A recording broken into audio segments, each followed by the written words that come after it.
Hello, internet friends. Hello. Happy Galentine's Day, everybody. As we know, it's been on the radio and the TV all day. It is Galentine's Day, according to Leslie Nope. I hope all the ladies out there gathered with their female friends and had some mimosas and got good and tipsy. Here at the Nerd Champs, we obviously don't.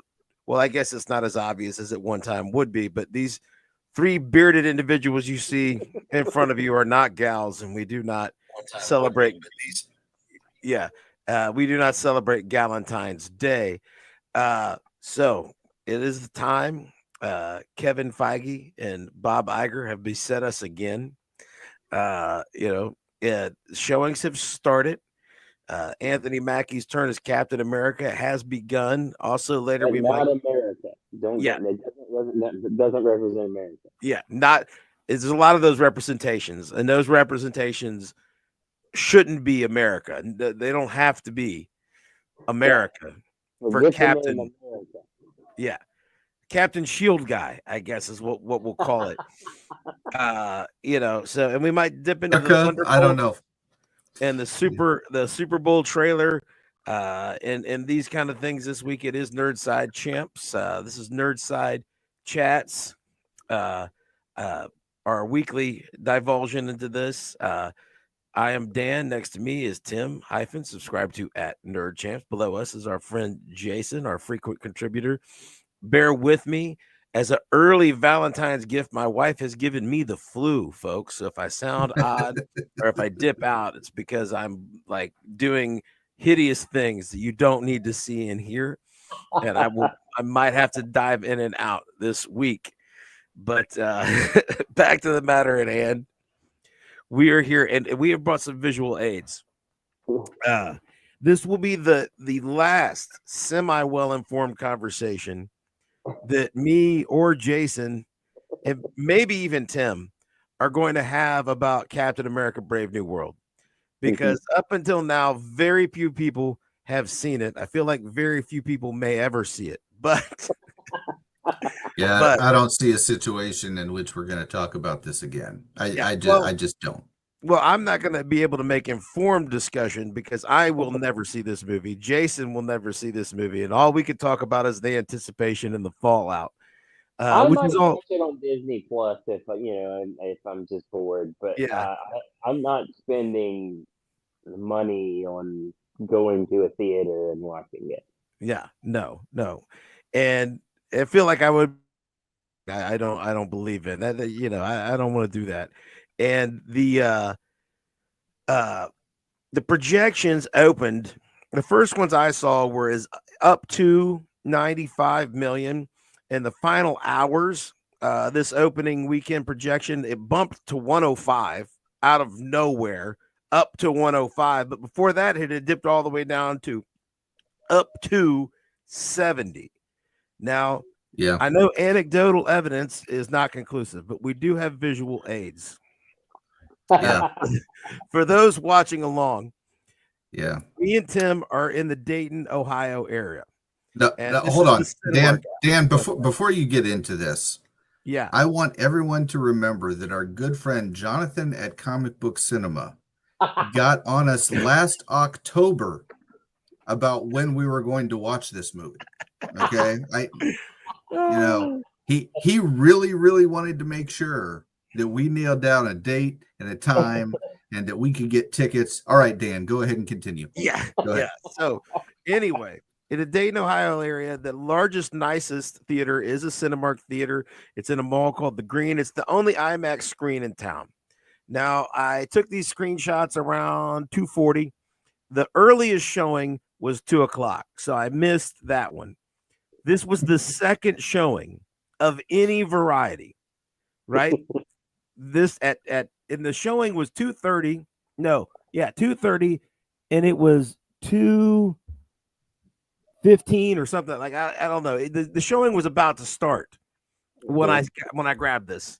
Those gray seats are the ones that are sold. Those green ones were still available. Second showing in the whole theory. Dayton is not a small town, folks. I know you might not know, but it's a fairly large city. It's not Cincinnati. It's not Cleveland, but it's decent size. This, and now listen, ticket prices for movies have outstripped inflation by about 20 or 30%. Mm-hmm. The reason is because big blockbuster movies sell a lot of tickets to 3D, IMAX, and IMAX 3D showings. This is how movies make the big money. If you go and see it on a regular size screen at a regular showing, and you're not doing the Dolby Vision, you're not doing XD, you're not doing 3D, that's not the big money for them. That's not the houses they need to fill to get the huge box office receipts. So there is only one IMAX screen within an hour drive of Dayton, Ohio. And this is it. This is the only one. And the first showing was at 3:30, and it was regular IMAX. That's the sold seats are the gray ones as of the middle today. Just emptiness. This is the 9:30 showing. There's only 2 IMAX showings on the first day, because I know they say premieres Valentine's Day, but actually it's the day before. So two IMAX showings today. This is the second one. You would think this would be the better one, not being at 4:00 on a Thursday, or 3:30 on a Thursday. You think more people? No. So you're thinking though, okay, Ohio people are crazy. Did you know, Tim, that Ohio is like Gen Z slang for weird? Did you know our state is synonymous with being weird? And I did not know that until recently. But very Ohio. It's very Ohio of you to not know that. So you think that we may be outliers? Well, Jason is not in Ohio. Jason is in Missouri, right? But he's close. Mississippi. He's in Mississippi, but he's very close to Louisiana. Mm-hmm. This is the big screen, the biggest screen. This is in Baton Rouge, Louisiana, at I think 3:00. I think this was, or is this the 5:00 showing? This is the 5:00 show. This is the 5:00. All of those blue dots are available seats. Now you may not be able to see them, folks, but those little gaps, those little gaps are X's. I think there was like 4 seats sold today. Yeah. Now this one. This is the other big showing in Baton Rouge. Now, the spots that you see well are the seats that are actually sold. Those are the seats that are actually sold. The rest of that blank space are the seats that you could have still bought.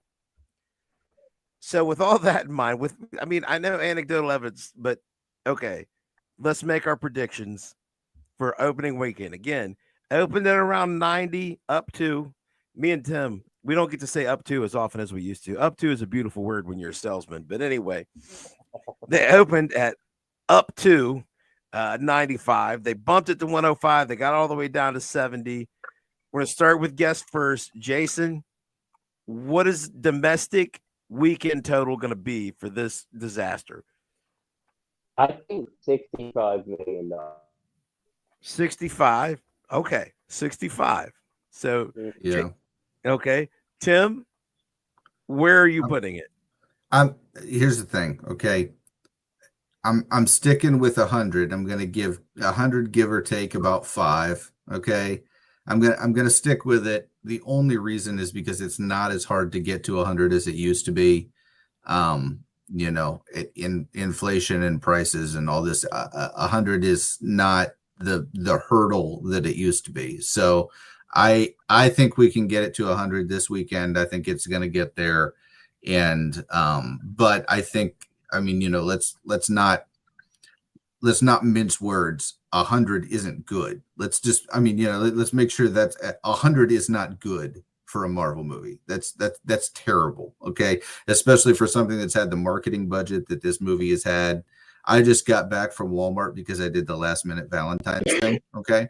I just got back from Walmart and they had a 3-section long center thing in the middle of the alley that had nothing but all this different Captain America Brave New World stuff. They really have spent money trying to push it. They'd had a Super Bowl commercial. They've had all kinds of advertising and push. I think honestly, they've spent way too much money. There's just they're not going to see that much fruit from it. I would be shocked if the whole thing, when it's all said and done, if it was over 4. I mean, 4 to 5. I mean, definitely under 5. Definitely under 5. But I 4 would even shock me, I think. So go ahead, Dan. 100 is bad and 65 is worse. I'm telling you, folks, this movie is not going to sniff 100. It's not even going to imagine 100. It's coming I don't think so. At $50 million domestic. No, there's no way. I don't think it's not hard to hit 100 when you're selling out those IMAX theaters and those 3D seats. No, I don't think it's hard. I don't think it's hard to hit 100. No, so it's hard to hit 100. Go ahead, Jason. There's one thing that I might add to crediting to that. Yeah. So a few days ago, Marvel's YouTube channel dropped 2 trailers at the same time. They dropped Thunderbolts and they dropped the final Captain America teaser. Captain America, the last time I checked, had 533,000 views, and Thunderbolts had over 1 million. So people aren't even watching the trailer for this movie. Yeah. I think that the reason that I think that it's just such I think it's easy to look at it and say this is going to be the biggest bomb they've ever had, but I just don't think that's going to be the case. I think that even the Marvels was able to get 60 its opening weekend. Okay. I just don't see a situation in which it's going to do worse than the Marvels, Dan. I just don't. There's just no way this movie is going to do worse than the Marvels. Okay. No. The Marvels was 46.1 million domestic. But that's adjusted. That's adjusted after they removed Thursday because they didn't count that. They didn't count the Thursday previews in that. If they count the Thursday previews, it was 60. Okay. And I believe everything all together this weekend, this movie cracks 100. That's where I'm at. Now, look, it's not going to do great after that. And 100 isn't good, So that's where I'm leaving it. Here's where I'm at. I don't think it does 100 worldwide this weekend. Worldwide. I don't know about that. I don't know, Dan. This movie will finalize somewhere around. Dan is convinced that there are so many people like him that are just sitting in here at home with the flu and saying, I am refusing to go see this movie, even if I didn't have the flu. That's what he thinks. I don't think that's the case. I do think there are enough completists out there that will go see this movie no matter what. No, I think the vast majority of people have no idea. They don't care. They can't be made to care. They don't care if it does good or does bad. They don't even know it's happening. and they're not going to know. It'll flop. They won't even know it flopped. But what were you going to say, Jason? Okay, so there's some here's the thing. When it got announced that this movie was coming out on Valentine's Day, my wife was immediately like, no, we're not doing that. I wonder how many people's wives are going to be like, no, we're not doing that. Yeah. Mm-hmm. Yeah. I mean, also, how many wives are going to be like, yes, that's what we're going to do? None. Yeah. The Hulk is red, folks. Okay. I mean, Valentine's Day, the Hulk is red and everything. Yeah. Oh, also, God. Hot take. I think the Marvels trailer was better than the Captain America trailer. That Marvels trailer looked fun. You throw Beast on the trailer, and I'm for it. My little girl wanted to see that. My little girl watches the Captain America trailer, and she's just like, I feel like I should do better. I don't. Do better, Jason. Do better. Senator, you got to do better. Yeah. Hold on. I got to look something up. Captain Marvel. Okay. So The Marvels was a direct sequel to a $1 billion movie. Yeah. It was a direct sequel to a $1.13 billion grossing movie featuring the same exact actress playing the same exact character, which was in the $1.1 billion movie. Now, I went and saw that movie. You went and saw that movie. We didn't like that movie. Dan. Yeah, go ahead. Dan. You and I both know that movie was sandwiched in between Infinity War and Endgame, and that's what carried the box office. It had nothing to do with Brie Larson. It had nothing to do with the character. It had nothing to do with the teaser and the post credit with Samuel L. Jackson. It had nothing to do with any of that. The only reason that movie was a $1 billion movie is because it was in between the two most important movies in the Infinity Saga. You know it, and I know it. Okay. It has nothing to do with the character. So this But movie, here's the thing. this movie and the characters, you can't really make that correlation. You can't make that correlation to the box office. I can. You can't. Because here's what I'm telling you. We hated it, but not everyone who got drug into that $1 billion grossing movie hated it. Not all. Yeah, I know. $47 million worth of people didn't. They got fooled. But listen. That was a lot of eyeballs to start with. This is coming off of a Disney Plus show, which that one was coming off of a Disney Plus show. And actually, it was tied into one of the highest rated Disney Plus shows and one of the highest viewed ones in WandaVision with the one character that they have in it.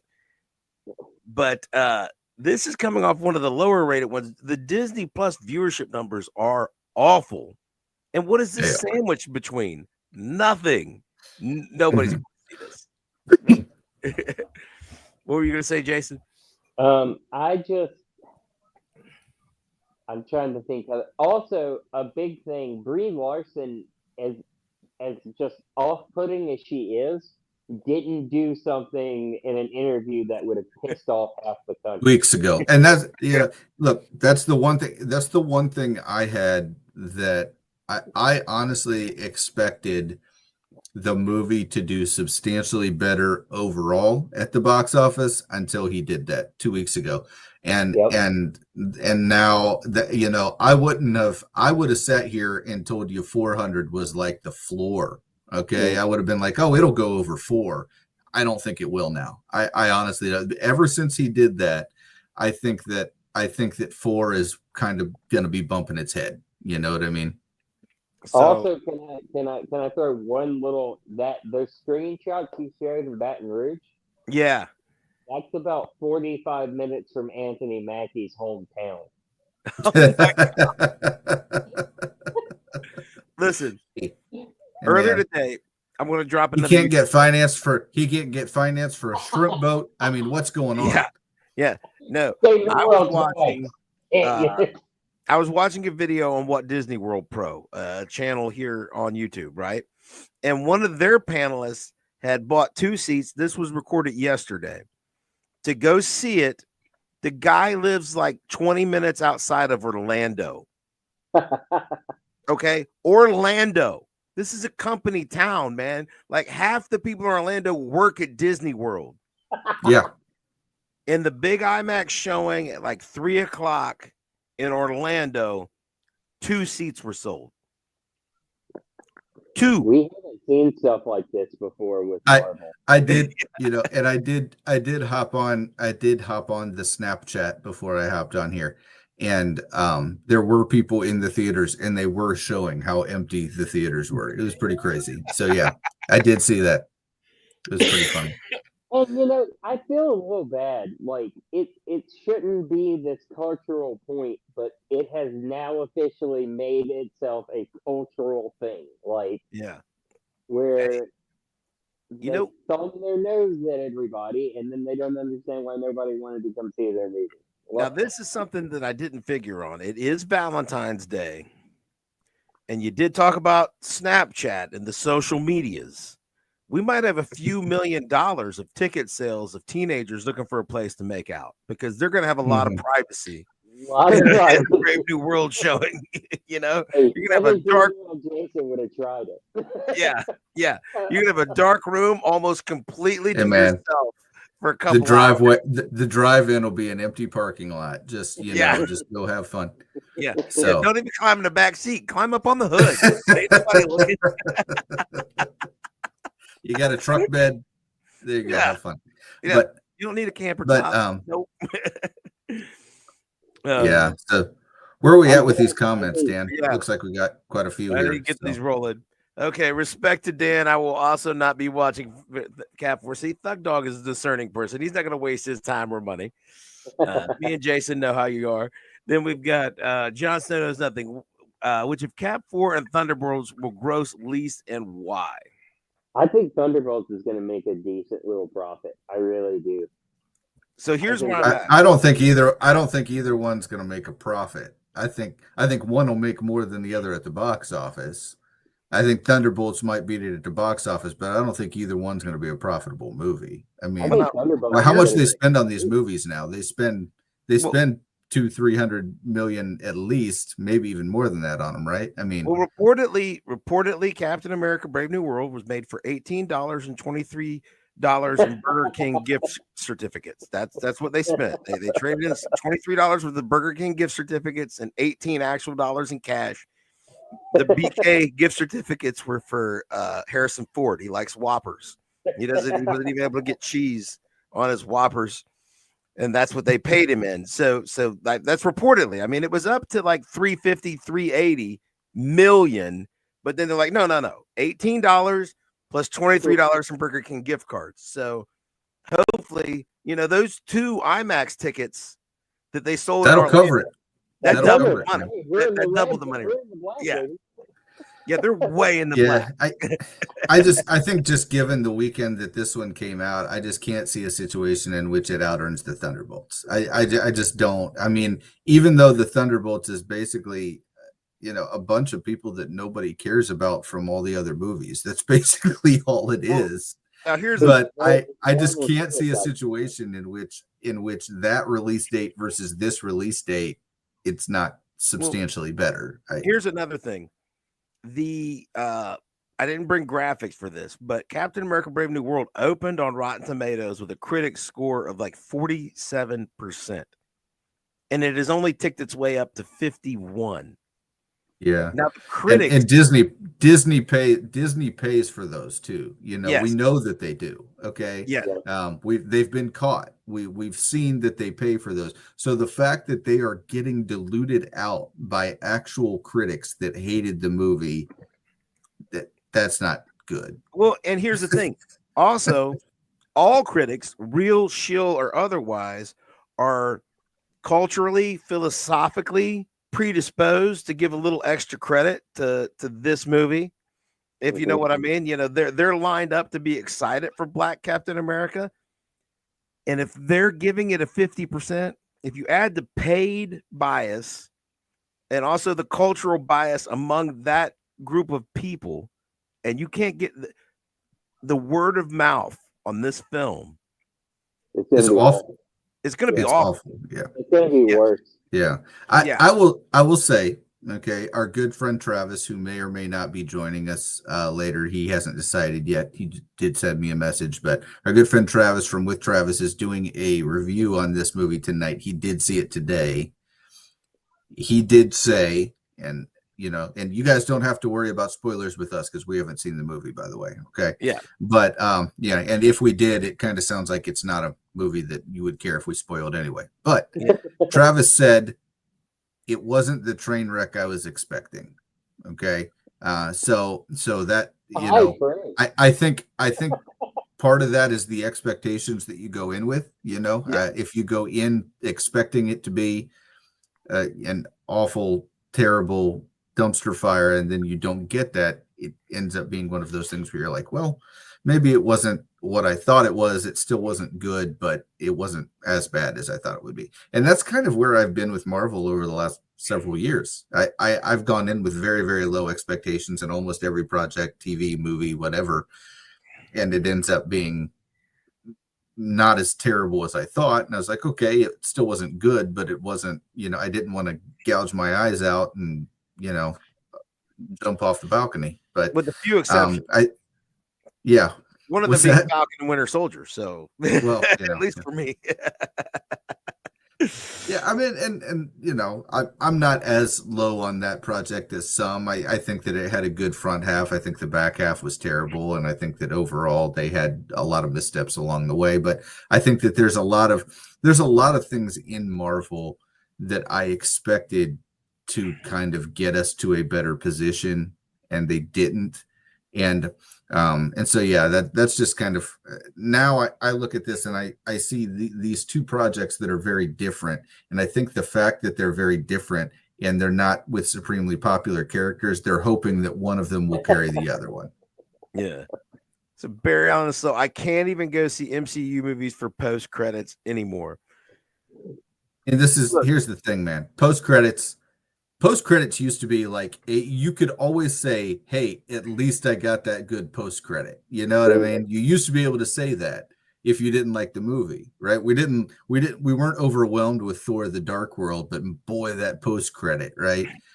And now we're like, okay, so I got the Black Knight like 3 years ago, and he's never been in anything. I got Clea like 2 years ago, and she's never been in anything. I got Pip, and I got Eros in something, and they've never been in anything. I've got Blade, and he's never been in anything. I've got a Beast, and it's been Beast and Hercules, and I mean we've got, it used to be like the next thing, right? Like you had the post credit, and the post credit led you into the very next thing. Mm-hmm. Now they're like, oh, well, maybe this is something we'll get to in the next 6-7 years. I don't really care about that, right? Yeah, and maybe we won't. That's the thing. Well, this film, from what I understand, is because I was listening to Critical Drinker today. This is all plot lines, a lot of it that have been dangling for 20 years. I mean, the leader is back, folks. The leader. And he was established at the end of the Incredible Hulk. So, okay, you established it. You didn't do anything with it. Walk away. Walk away. Just pretend it didn't happen. But if you've got this almost clairvoyant, super power level, like, person with this mentality, like, what's he been doing for 20 years? While the world almost ended like 3 or 4 times. I mean, are you kidding me? That's just ridiculous. Maybe he got snapped. Yeah. Maybe he was gone for 5 of them. Yeah. Oh, man. Let's see. I say Cap 4 will gross less. Sam is a secondary character. The Thunderbolts are a bunch of secondary characters. So, yeah, instead of 1. By math. The math dictates there, right? Yeah. So, y'all want to talk about off-putting interviews? I know Mackie has the big one. Did y'all see Harrison Ford's stuff? Oh, yeah. Well, I mean, when's the last time Harrison Ford said something positive about a project? I mean, Harrison Ford has officially been in I don't care mode since he was about 50, 55. Okay. He glows when he talks about shrinking. And it shows when you watch that show. He has a great performance in it. It's a fun show, and you could tell he cares. He really is trying. They asked him, they were like, so how was it being in the makeup for Red Hulk? And he was like, they were like, was it embarrassing? And he was like, no, because I make a lot of money to do it. And like, oh, that's not the thing. That's all he said for years. Okay. Yeah. He was very famously when he did Force Awakens. I forget which late night host it was. It was either Conan or somebody said, what was it like to get the outfit on for Han Solo again? He said, it felt like I got paid. That's what he said. It's all he cares about now. It's all he needs to care about now. He doesn't really care about the passion of the project anymore because he knows that left his directors that do his projects a long time ago. So he's out there getting paid. I don't blame him. Okay. But you can't say it, especially not now. Everybody's struggling. Yeah. All right. This is going to be interesting. I think I might have a hot take. Thug Dog wants to know, fill in the blank. The MCU started going downhill when? Jason, what would you say? Disney Plus got introduced into the equation. All right. Tim? I'm gonna say, let me see. Because I think that the low-hanging fruit is at the end of the Infinity Saga, right? Which would be right there when Disney Plus was introduced. I think that it started getting substantially worse after WandaVision. So not really the introduction of Disney Plus. It got substantially worse after WandaVision. But what was the lead up that we got to all of that? I guess that's kind of the question. So, Dan, go ahead and give your hot take. Let me think about this for a few more minutes. What's your When hot take? Kevin Feige went to Bob Iger and forced out Ike Perlmutter, Oh, wow. and he was given complete control. He got rid of the creative council, which was comprised of actual comic book writers like Brian Michael Bendis, and I think Mark Millar was in it. There was no oversight as far as budgets were concerned, and Kevin was given complete control. And I know we're all supposed to buy in to the storyline or the narrative that Ike Perlmutter was a racist, misogynist, homophobic, this, that, and the other thing. But hear me out, folks. The only person that you've gotten that from is Kevin Feige. And Kevin Feige says, if you don't love Captain Marvel or Black Panther 2 or Captain America, Brave New World, you are a racist, misogynist, homophobic person. So you got to consider your sources too. If you can't cite two sources that Ike Perlmutter is evil incarnate, you can only cite one, then maybe you're not getting the right story. So, and honestly, I know that it was a while back and they coasted with some good projects from there on. But I think we can all agree that the peak, the finest hour, was probably Infinity War. Because that was followed. See, I was gonna even go further back. Okay. As you were talking here, and I was even going to go further back and say that Infinity War and Endgame were kind of more a compilation and a wrap up to the Infinity Saga, and they carried with the cast and all that kind of stuff. So as much as I love the Russo brothers, it doesn't really matter who was in charge. I don't think at that point of those movies. Okay, and so I was going to go back and say I think it started to kind of decline after Civil War, and I think Civil War was one of those movies I was really blown away. I enjoyed it thoroughly, and after that, every project was good, but not that level of good. And then we got to Infinity War and Endgame, and they kind of carried the day. But then ever since then, everything has kind of been on the decline. So I'm going to say it started there right around Civil War or so. That's kind of I'm going to change my answer. I was listening to both of you. Great point. But the first time I left a movie in that timeline going, wait a minute, none of that makes sense, Captain Marvel might be the beginning, because and as much as I think as much as I think people loved this movie, when we got to Ragnarok, there were things about Ragnarok that I really enjoyed, and there are things about Ragnarok where I'm just like, what are they doing? They completely destroyed Thor's homeworld, and they completely and totally made the Hulk now into a completely different character than he was the rest of the whole series leading up to this. And there was a lot of stuff that didn't add up, and that was kind of but it was funny and it was action packed and it was all that kind of stuff, and so I enjoyed it. But that's kind of when they started getting into the goofy realm of kind of changing the characters a little too much, changing the story a little too much, seeing what they could do, seeing what they could get away with. It kind of, that's the kind of thing that now looking back on it, at the time, I thought it was good, but now looking back on it, I don't know that that's the direction I would have gone if I was Marvel. And I'm going to say, Jason, the first time you left and we're like, that wasn't any good.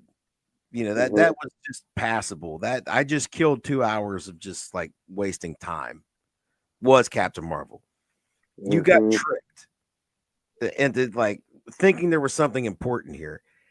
And so like I said, the peak, the summit where it all starts going downhill afterwards was Infinity War, because after that is Captain Marvel. And listen, folks, you know it, and I know it, we all know it. Endgame is a massive drop down from Infinity War. Infinity War is a much better movie than Endgame. It's a better movie. Yeah, But Endgame had an amazing point in the movie, and we all know what point that is. It's the point when all the Marvel women decided that they were going to charge for. No, I'm just kidding.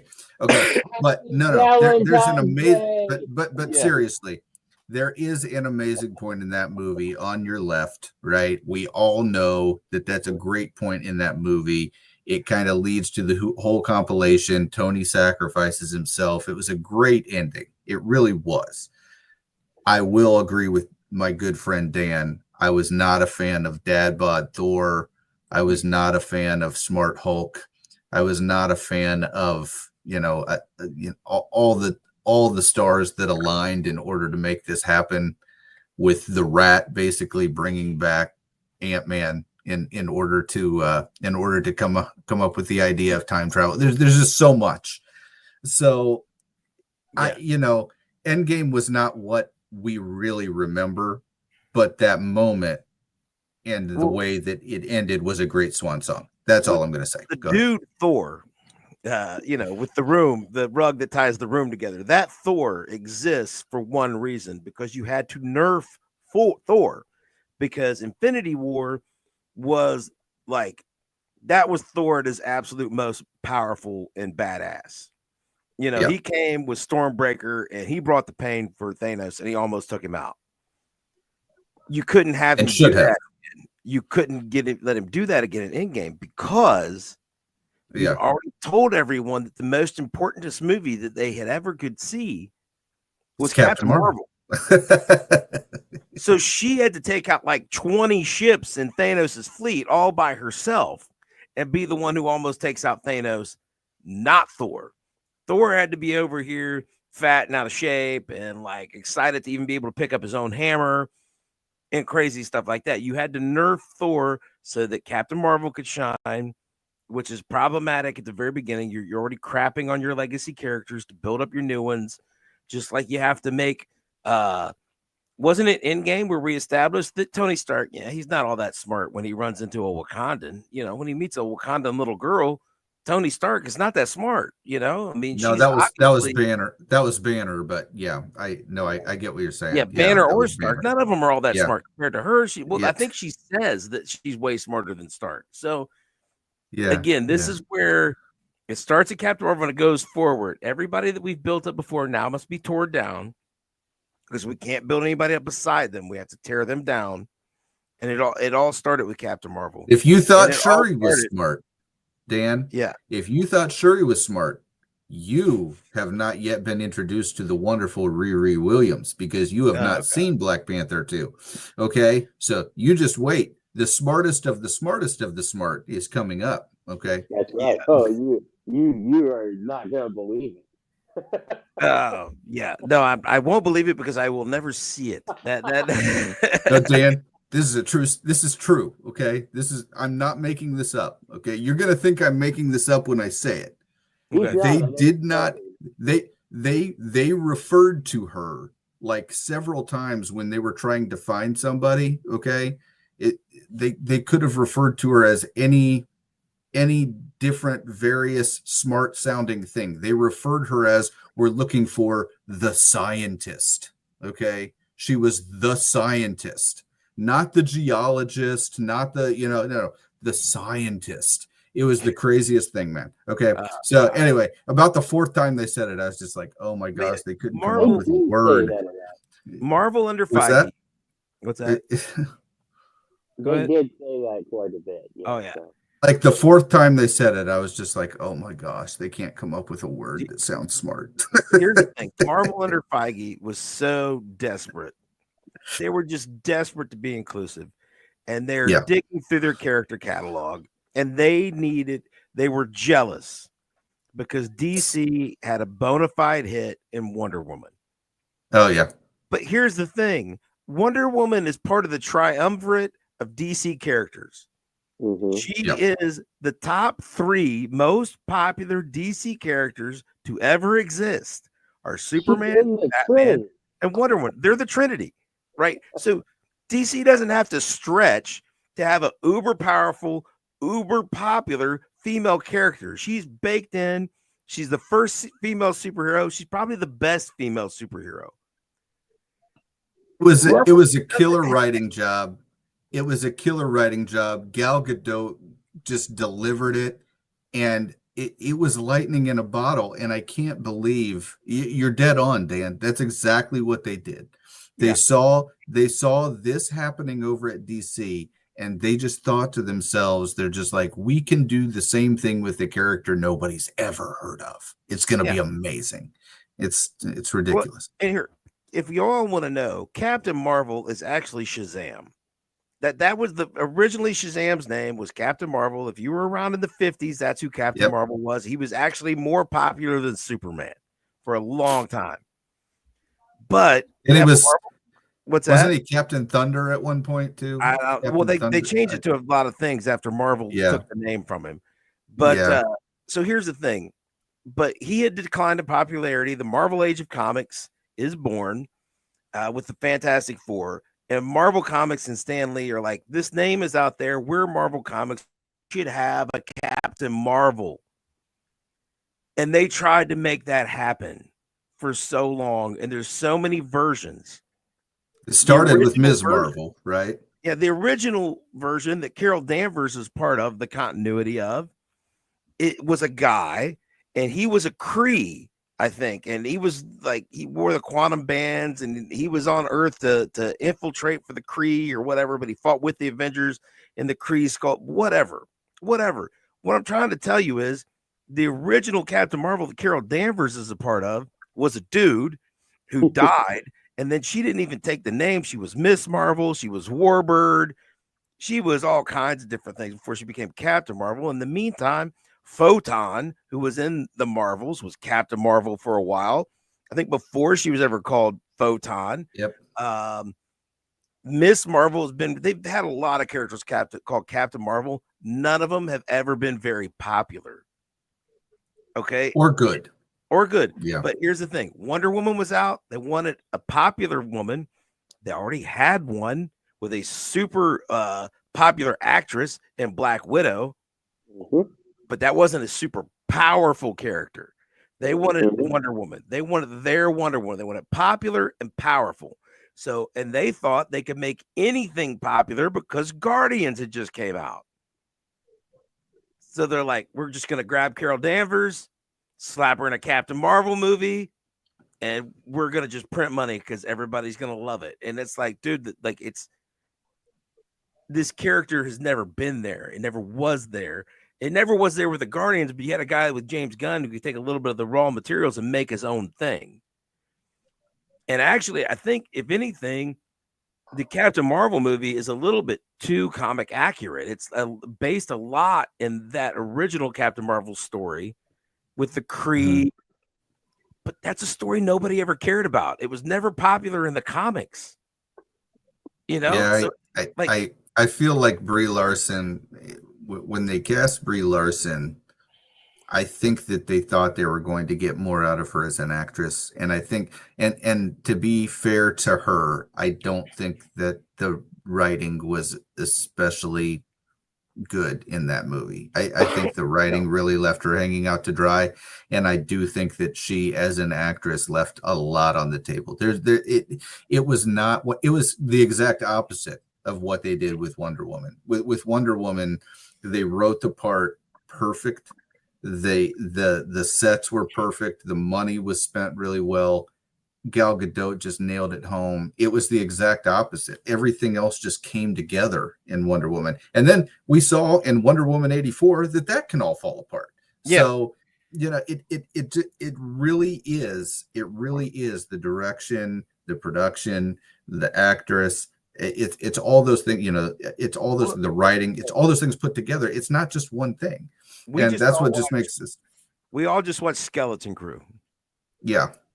And haven't just had like 8 episodes, or was it 6? I don't know. Haven't had a full run Jaja Nawood, Crimson Jack, Yeah. Captain Silva. You get so much more from Jude Law in that show than you ever got in that movie. I mean, ever. He was the main antagonist, and he sucked in that movie. That was not a well-written movie.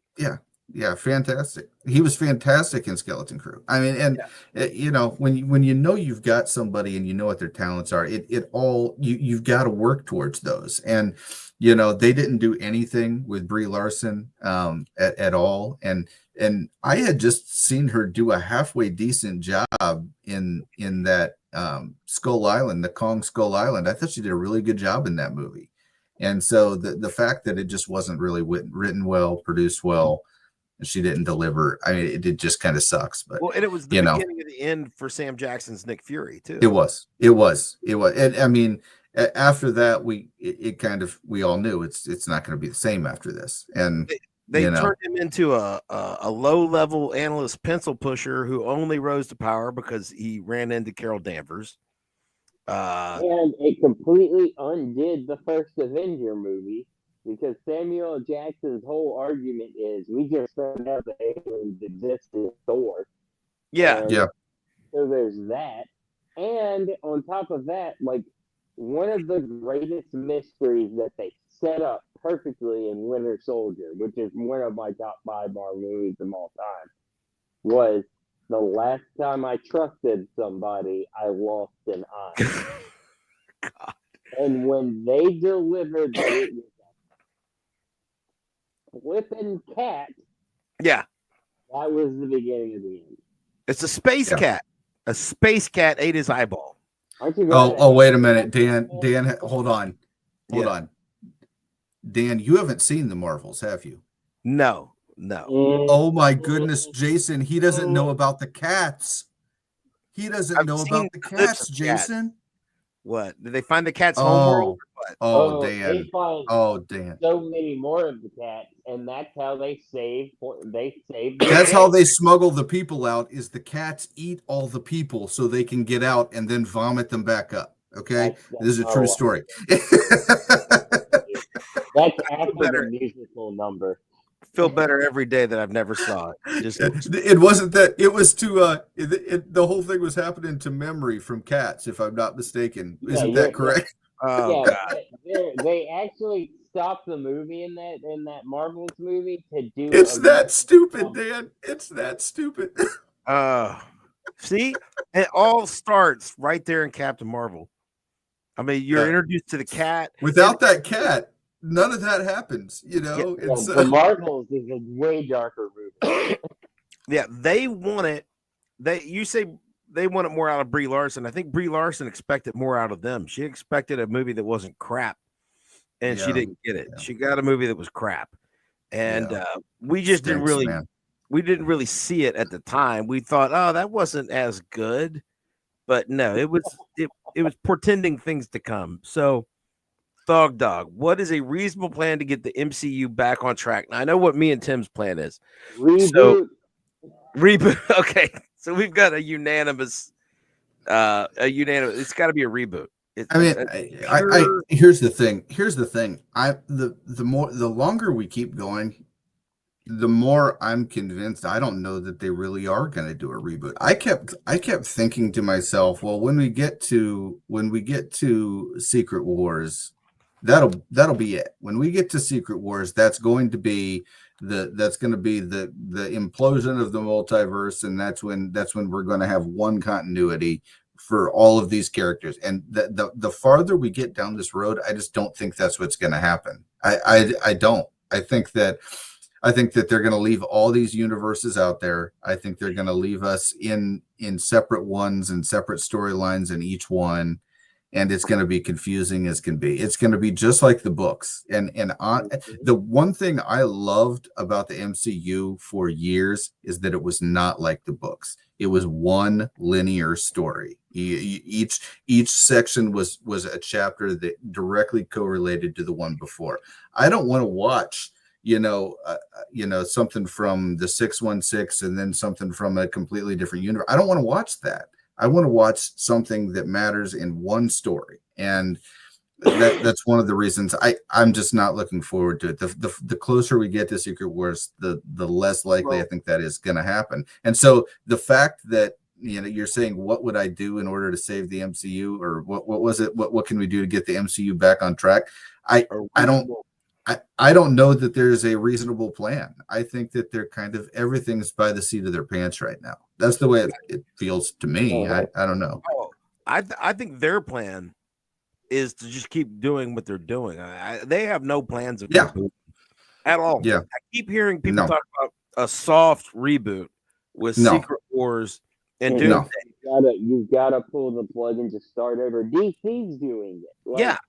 We're behind DC. It's because DC, here's the problem. The difference is this, okay? And this is what Marvel thinks. Marvel thinks that, okay, DC messed up from the very beginning, so they had to start over. We had a great beginning, the Infinity Saga. We had a great beginning that everyone loved for 20 some installments. And so what we need to do is we need to just keep going and not do away with that because everybody loved it, and keep going with all this new stuff and introducing it. I think that they're honestly trying to introduce it all just so that they can have more stuff at the theme park. That's what it sounds like to me. Here's the thing. They're not planning on it. That's why I'm so giddy at the fact, the stone cold book it fact, that Captain America Brave New World will only make $32 this weekend. $32. That's my new projection. $32. Those 2 IMAX tickets in Baton Rouge, right? Yeah. The entire thing. Because here's the thing. The only thing that will produce this reboot will be complete, utter, total failure for everything they do until it is ground down and people get fired and they have to go, okay, we have to start over. Scorched earth, there's nothing left here. That's what has to happen. I have a fear, and my fear is this. I have always been a fan of professional wrestling. And from the years of 2015 until 2009 or 20, when they got rid of Vince McMahon just kept hammering the same old stuff all the time. And he didn't care that he ran people out. He just kept doing it. And that's what I think Disney's going to do. Disney's not going to stop. They're too ideologically driven. They will not stop.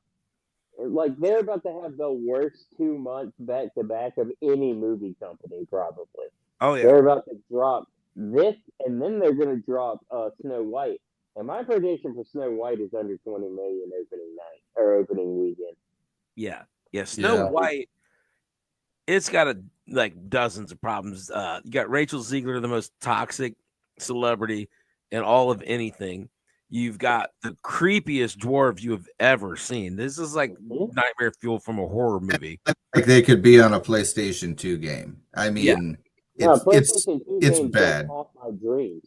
Yeah, it's bad, guys. I mean, the CGI for those dwarves is I think that the three of us could have done some hand-drawn animation that looks better than that. They live in the uncanny valley for absolute sure. That and then you add on top of that the fact that, listen, there is the nostalgia for Snow White. They have thoroughly overestimated it. Snow White came out in the 30s.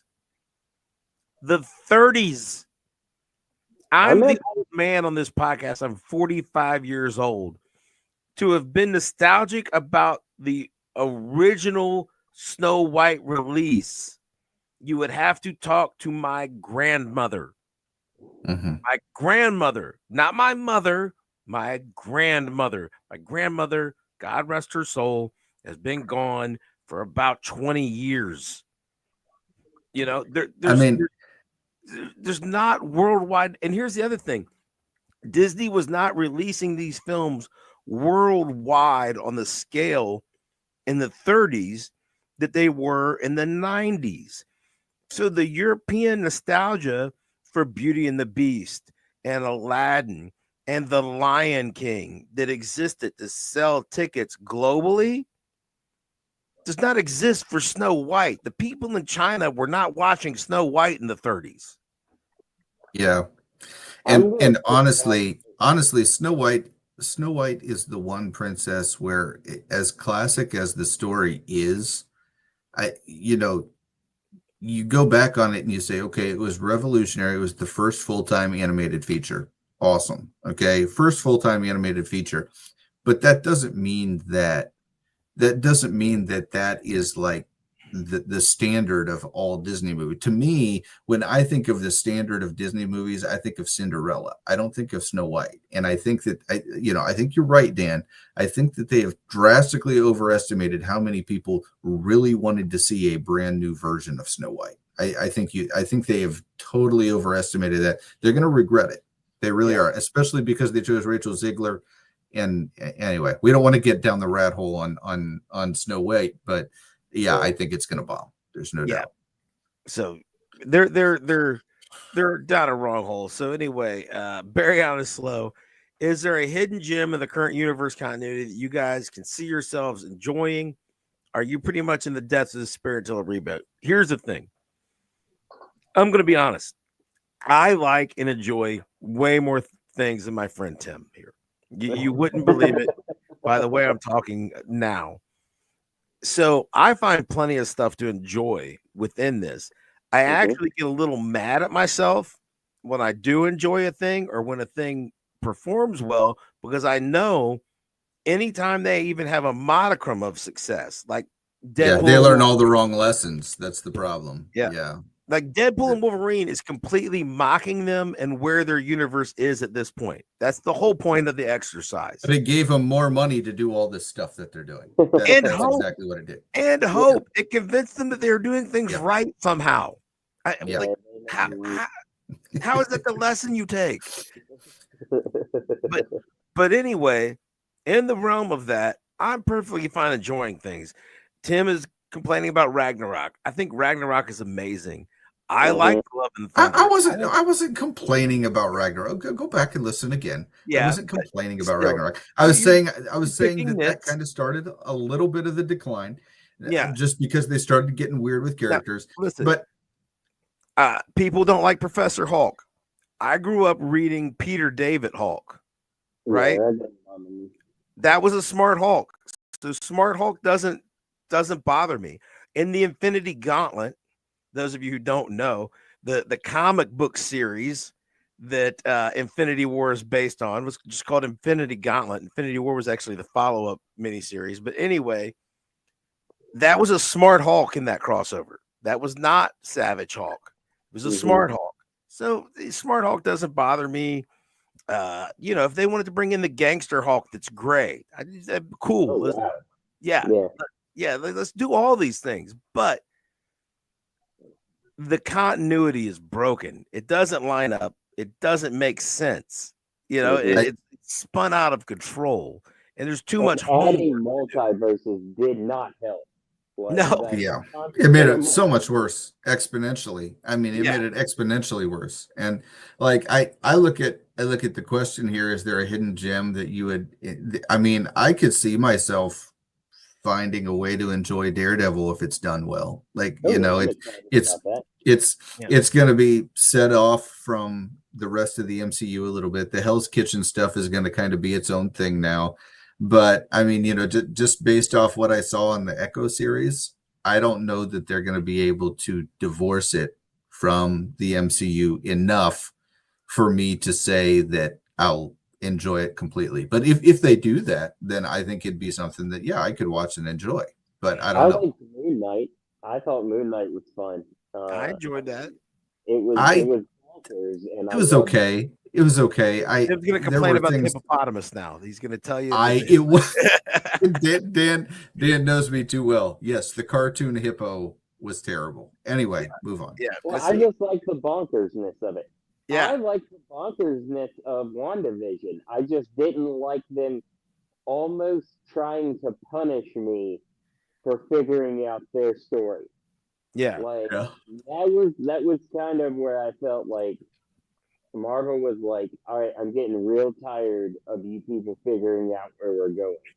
That's Well, like, the only reason we don't get Mephisto. That was Only reason. we had never had a live action MCU series before, and so, well, I mean, I shouldn't say that. We technically did with Agents of Shield, and I don't consider that canon anymore. But when when we were looking at, the thing about it is, like, the like theories that were out there were so outlandish. It's crazy. And you go back and read them now, and you're just like, whoa, these people had no idea. And that's kind of what they wanted. They kind of wanted that weekly conversation. But then after that, they kind of completely and totally got away from it. There was no hook in any of those Marvel shows since. None. None at all. I deeply enjoyed WandaVision. I thought it was great. But between WandaVision and Multiverse of Madness is when you realize that the continuity on these projects was well and truly broken. Because they had no ideas. The Wanda that you had at the end of WandaVision is not the Wanda that you got in Multiverse of Madness. This character, like, yeah. Yeah, well, it undoes everything in that movie, like, or in that show. Like, all of her character arc is just gone. Yeah. It's just poof. Well, and here's the thing. The thing about it is, when the MCU kind of veers off from what the actual source material is to kind of try to make something new and fresh and different, what they end up doing is they end up kind of coming up with a situation where you can tell they didn't know the direction they were going to go. It's kind of like when you know a story versus when you don't know a story for a book report, and you're kind of just making it up, hoping that nobody will be able to put the pieces together that you didn't know before you started talking, kind of thing.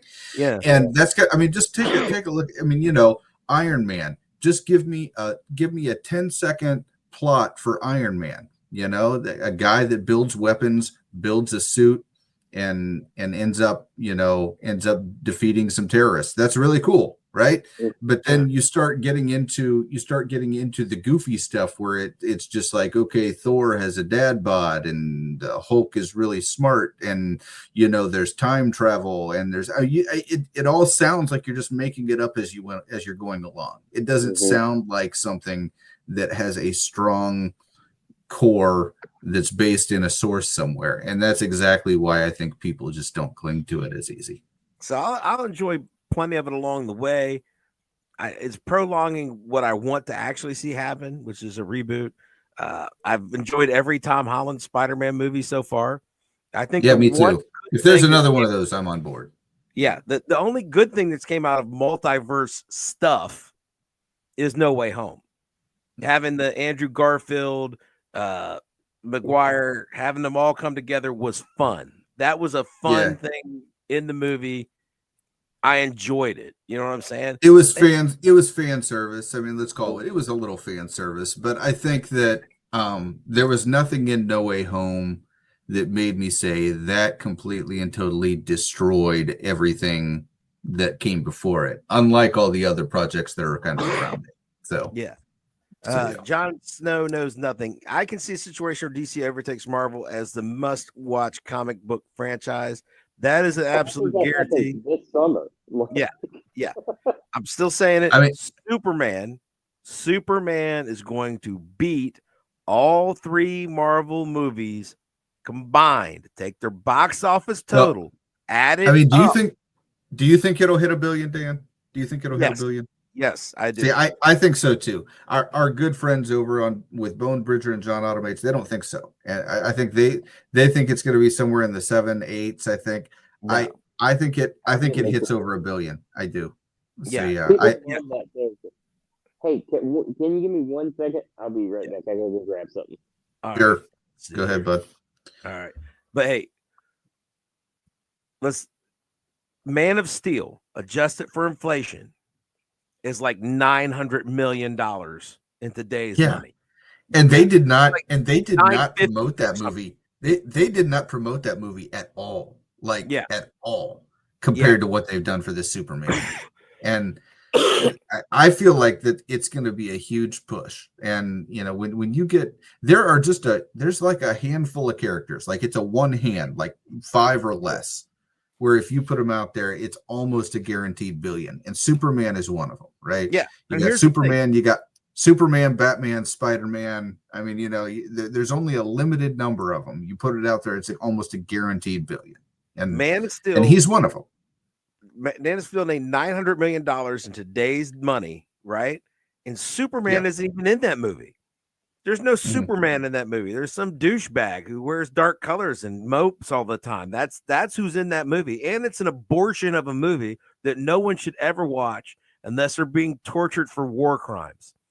I mean, literally. Remember when Dan said that I was making up reasons crib. to hate stuff? Remember that? Yeah. Yes. Superman, Jason will back me up. Man of Steel is an abortion of a film that should have never been made.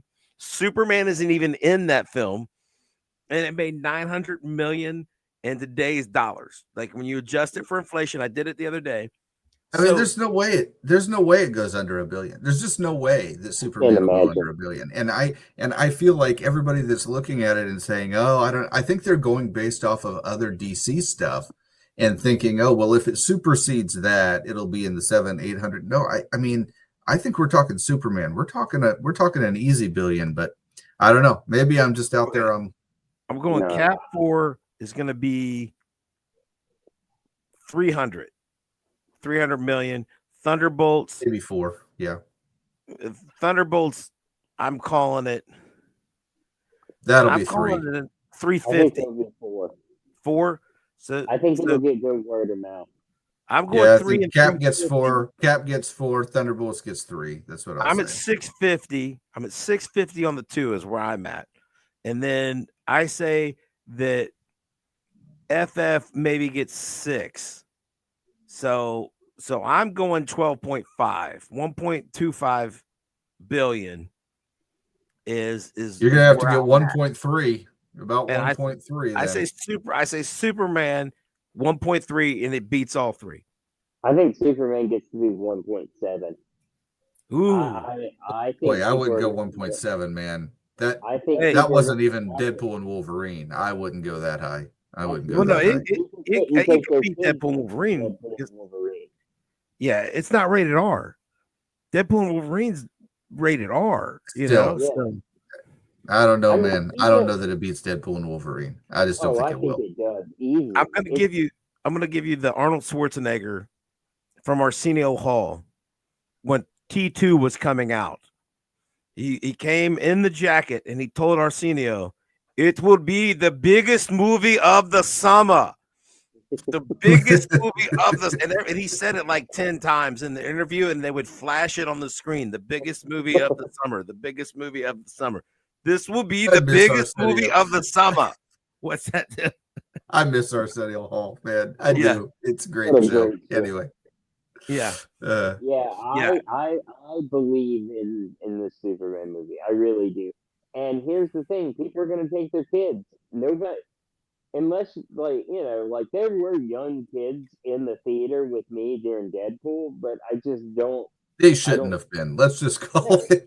Those are bad parents. Okay, I'm just going to go ahead and say it. If you took your kid to that movie, shame on you. Okay, you forced your kid to sit through that because you wanted to see that movie. All right, that is a terrible, terrible thing that you've done. May God have mercy on your soul. All right, go ahead.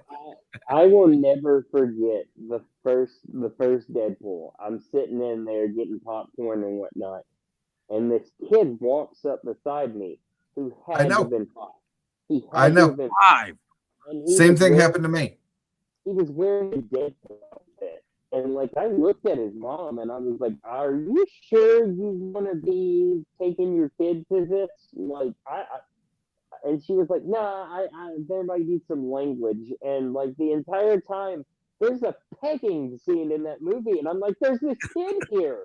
Yeah. Wow. Some people just don't understand boundaries. But yes, you can take your kids to see Superman. Mm-hmm. So that's as far as we know. As far as we know, you can take your kids to see Superman. Yeah, if you can't, then they've done something wrong. They went even further than Man of Steel went, which is pretty far. I wouldn't take my kid to Man of Steel because why would I want to make my kids sad? is what I would think. Like, just, How did this, nobody in the meeting room? They were like, "We want to hire Snyder." Go. He made Sucker Punch. yeah. Maybe we should watch Sucker Punch before we give him this movie. Yeah, I could just see Zack Snyder in the pitch meeting, like, look, huge box office, right? Schindler's List, Saving Private Ryan. These movies are huge, but what are they missing? Capes, superheroes. We need a reverent funeral type tone for a superhero adventure. We need to have reverence for fictional history. That's what we really need. We need to feel kind of sad about the whole thing, even though it's not actually happening. Yeah. God. Derpy Entertainment. Yo, Dan. Hey, Derpy. How's it going? What up, Welcome Derp? back. Derpy's here to say, just got out of the theater of Captain America 4. Oh, shit. Derpy went. He was First one of those reaction two better people than in I the thought. IMAX. 7 out of 10? 7. Whoa, that's high praise. In the theater with you, Hey, being man. generous. Being Okay. generous. I'm telling Okay, you, being once generous. Derpy gives his review, I'm telling you, Dan, we're gonna get to 100 this weekend because of Derpy. We're gonna get to 100 this weekend. How many people were in the theater with you? Yeah. Derpy is admitting that he's being generous. So that's the thing. The Derpy is having a Jonathan moment. Oh, I Yeah. cannot wait to hear Jonathan May's review of it. Buddy, Yeah. I'm gonna tell you right now, I am fully prepared for Jonathan May to tell me it's at least a 7. At least. I'm fully prepared for him to be like, "Oh my goodness, guys, I discounted this way too quick. It's easily a 7, maybe even an 8." That's what he's gonna say. He said, yeah, Mark my I'm words. fully prepared for I him to love- whip out his list and be like, I cross-checked it. I cross-checked It's it number right 62, you know. And as right now, I've got it right ahead of Winter Soldier, but behind Civil War. That's where I have it right now. That's that's what I fully expect. He's gonna leave. He's gonna call us and be like, "Guys, I left the theater and wanted to do better." Much like I'm gonna start doing better. Be like, I volunteered at a soup kitchen on the way home. Thanks, Pat. Because I'm doing better. Wow, that's hilarious. I need to know how many people were in the theater, Derp. Oh yeah. Hey, Derpy, if you're still out there, like, how many people were in your showing? Like, was it just you? To be fair, he commented this like an hour ago, so I don't know if he's still on. He's probably in the car. I was making it through the comments too slow. Derpy, I'm sorry, Derpy. But if you were anywhere around, you might not be out there. But if you could tell us how many people were in the theater, did you bring a date? Yeah, let's just Valentine's put it this way, Derpy. Valentine's Okay, Day? put it to us this way: if you had to wear coats in the theater, were there seats for your coats? Okay, that's what I need to know. Were there seats for your coats if you had to wear coats to the movie theater? Yeah, was there an additional seat for your hat? Could you stretch out all over a room? Yeah, that's right. Maybe one for your girl's purse, Yeah, that kind of thing. But hey, you can let the kids know that maybe they need to buy tickets, because that whole thing with the empty theater and they sit in the back, and they're gonna have plenty of privacy. 7 out of 10. Are you shocked by that? I'm shocked. It kind of. I'm not going to tell you that that's dissimilar from what I heard from Travis. So I think we're going to get a lot of people that are going to say that it was passable but not good. You know what I mean? Like you know, would I throw a bowling trophy at the TV if it came on? No, but is it a good movie in this continuity? And did it do anything for me? No. That's what we're going to hear a lot of. And honestly, that's typical Marvel for the last couple of years. Yeah, I don't think Marvel rarely makes it past a 7 at this point. Like, to me, Endgame is a 7. Endgame is a 7. Captain Marvel is like a 4. and like I can't give it average. I can't give it 5 because it is bad. You know what I'm saying?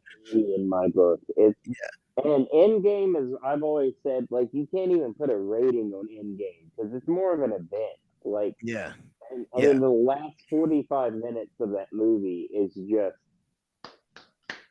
like awesome, awesome, awesome. But leading up to that 45 minutes is not like. Yeah. Infinity War is like a 9. I don't have any 10s in the MCU. Mhm. There are no 10s for me. My 10s are like Empire Strikes Back and Raiders of the Lost Ark and E.T. I don't know if I have many more 10s after. They're like, oh, okay, Schindler's List and Saving Private Ryan, but that's not a good time, folks. That's not fun times when you go to watch those. It's serious stuff. You should all do it. You know what I'm saying?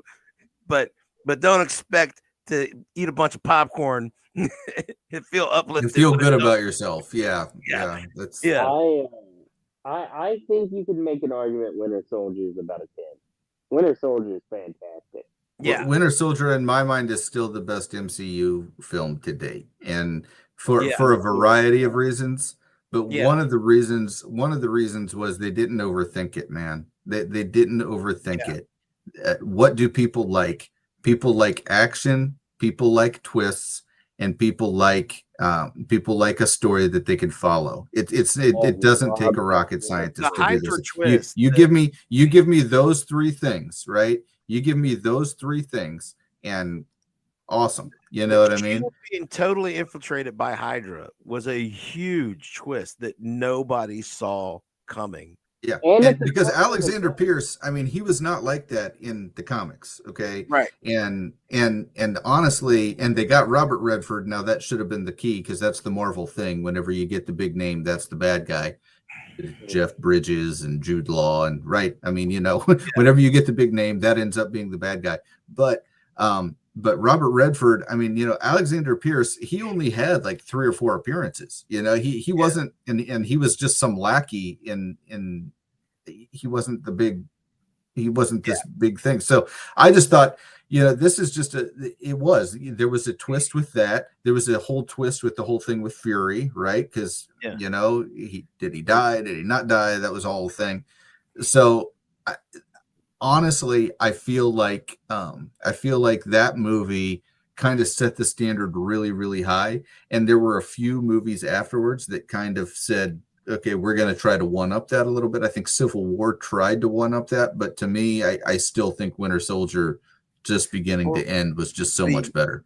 Winter Soldier is when they could still depart from the comics and surprise us in a good way by giving us a story we hadn't seen before. There's no comic storyline where you find out that S.H.I.E.L.D. has been ran by Hydra all the way for years.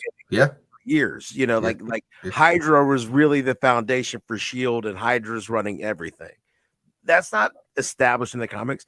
The Winter Soldier Bucky storyline is straight from the comics, and that's from a great run. So that's not surprising to a comic book fan who read Brubaker's Captain America run, but the Hydra reveal was big, so yeah, man. You just give me action, nonstop action, give me a twist, and give me a story that's easy to follow.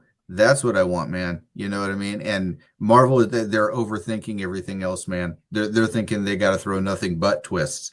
They're thinking they got to throw nothing but originality. They're thinking they have to throw nothing but new characters. You don't need any of that, man. You don't need any of that at all. Guardians 1 is also one that I would put as a 10.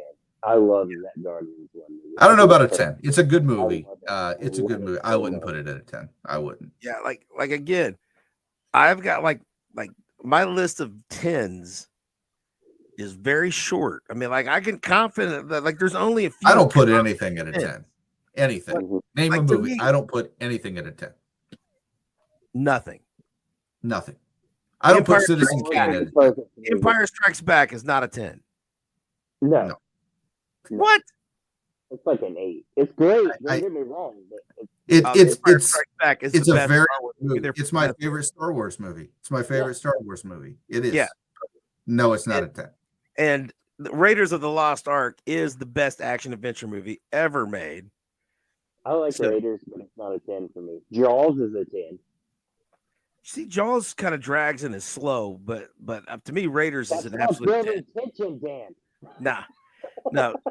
Raiders of the Lost Ark is a nonstop thrill ride and just nonstop fun, and it's perfect in its execution. So that's a 10 for me. I could watch Raiders and get done and watch Raiders again. Like you could put Raiders on a loop, and I might lose a week. You know I don't think I told you, Jason. So I just got to my hotel room for training for work last week, and the people were like texting me. They're like, "Hey, we're at the bar. Do you want to come?" And I told Dan, I turned on the TV, and they had an Indiana Jones marathon, and I texted them back. I was like, "I can't come, guys. I'm sorry." You know? Like you don't understand. The nerd of me will not let me leave this couch. Okay. Yeah. I'm sorry. I can't. What else can I do? You know? Yeah.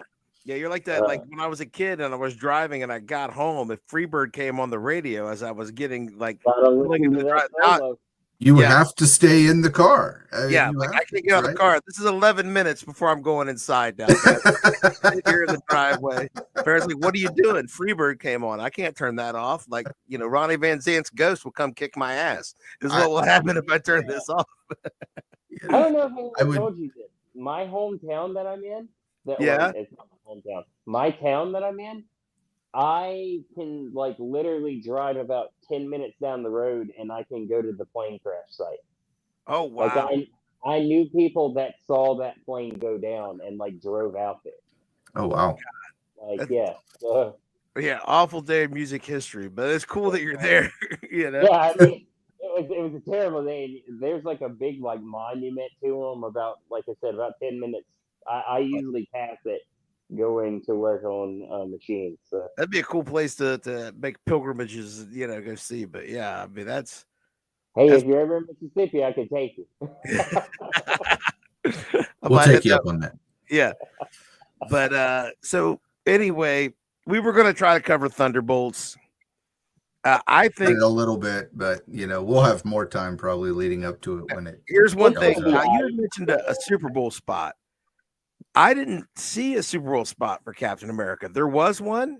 Was there one for Captain America? Yeah, there was one. It was like in the third quarter. So if you cut it off after halftime, which most people did because the game was terrible, you missed it. Okay, I think I might have been on Bone. I went on Bone Bridge. Well, I thought they had one. I thought they had one before the game as well, but maybe that was the one that we had already seen. Yeah, maybe that was the one we had already seen though. I didn't see any Captain America spots because I tuned into the game. Thunderbolts was like first quarter, like shortly before the national anthem. Like, you know what I'm saying? I didn't see a huge bunch of the opening stuff. It was on in the background, like when Lady Gaga was doing some stuff and they had some marching bands, but I wasn't paying close attention. I did catch the Stitch spot before the game started, and that was amazing. I thought that was good. The spot where he was like on the field and running around. It was funny, but it's just the point. Why are we doing this? Like, because Disney has no new ideas. They have no new ideas. They're going to and here's the thing. The thing about it is, like, Lilo and Stitch was released in a place where Disney was kind of scrapped for ideas. It was after Lion King, and they kind of fell into a bunch of they never really got the traction for a project like Lilo and Stitch that I think they really wanted to get out of it. You know, they had a ride that was based on Lilo and Stitch for years that they had to just let go because a lot of people just didn't come see it, you know. And so now they've got this thing to try to kind of resurrect the character and maybe kind of generate some excitement. Tim has a mistaken assumption that Stitch is a B-tier Disney character when in fact he's one of the most popular Dan. Tim is wrong. He lives in an alternate reality. Okay. Show me the box office. Show me the box office for Lilo. I will. Show it to I've me for already Beauty shown and the you Beast. wrong. I've shown you Beauty and the wrong Beast multiple times, Tim. You refuse to remember it. I You have refuse to agree with remember the Ben. box He's office. not- Lilo and he's not Stitch a- versus Beauty and the Beast. There's no contest. Okay, Okay, it's bigger by orders of magnitude than the other movies you try to refer to. But anyways, they keep making live action movies because they're out of new ideas. And when they run out of cartoons to make live action versions of, they'll make cartoons of their live action movies. That's going to be Yes. what Oh, they like do. Lion King. Yeah. We're going to have like Old Yeller and you know the Chitty Chitty Bang Bang cartoons. let me- You know what I'm saying? We're let going me to have ask you this. Herbie. Why We'll have a Herbie cartoon. a Herbie cartoon. Herbie. Yeah. why haven't we gotten a Black Cauldron movie yet then? Where is that?